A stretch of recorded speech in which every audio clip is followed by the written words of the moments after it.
All right, now we're going to add in some syncopation with our picking pattern.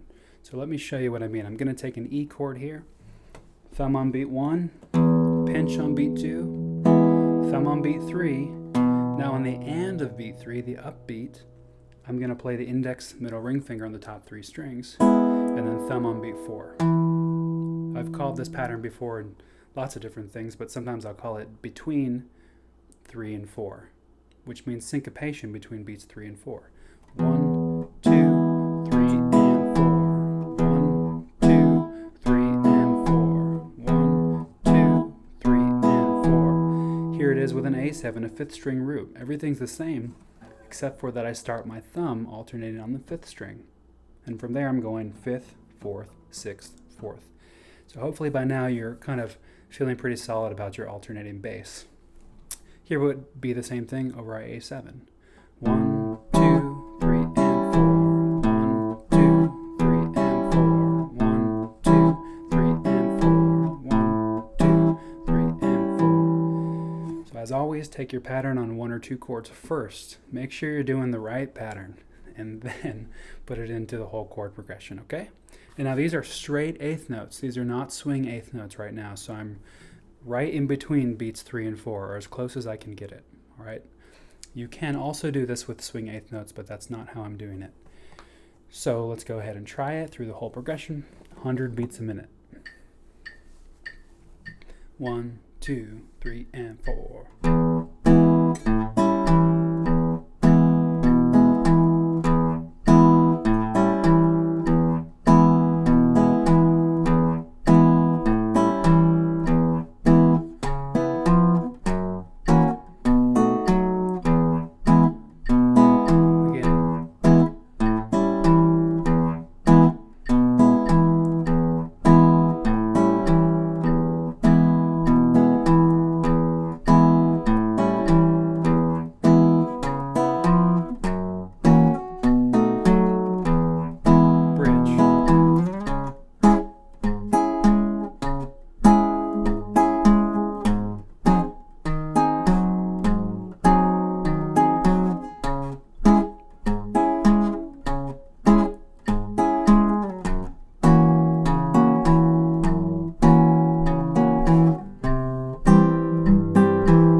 Probably used to me saying this in every video, but you should practice it with your 3 different hand positions.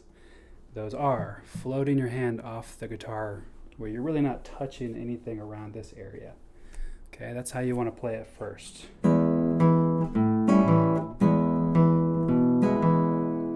guess it doesn't have to be first that way, but that's one way you want to do it. Then you're going to anchor your hand back here. You're going to palm mute the string. So you're trying to muffle really the bottom 4 strings or the bottom 3 strings, this kind of sound. Let me try that again.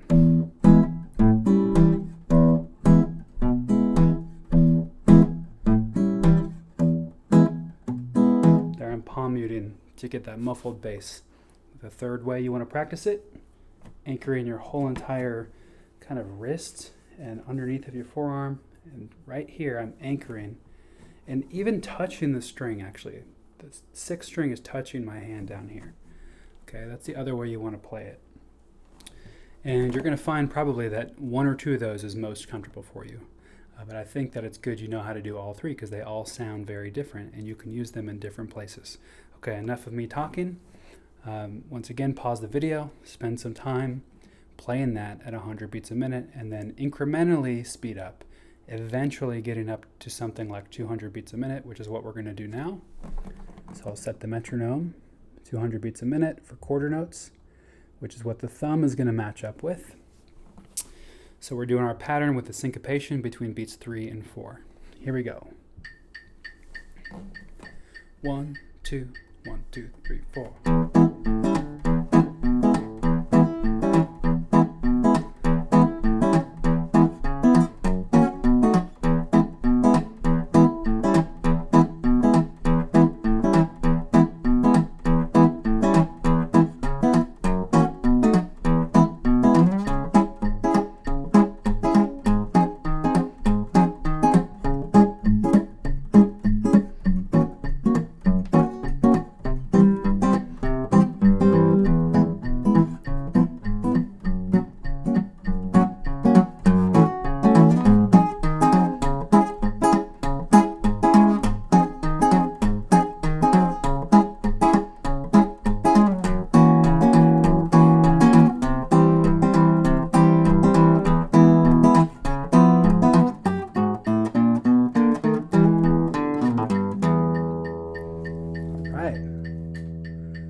So yeah, that's a fun one. You can see that I'm doing a lot of left hand muting, especially in that A section.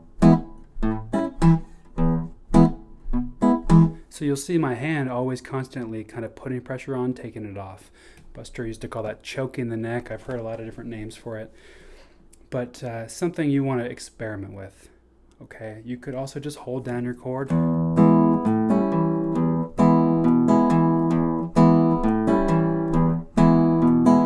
That's okay too. Just make sure you also practice it with the short staccato notes as well. And like I said, that's actually going to give your hand a break quite a bit instead of always being clamped on there when you're playing your bar chords. So any questions about that, drop me a comment beneath the video. Spend some time playing with this syncopation between 3 and 4. And in the next video, we're going to shift where we put the syncopation.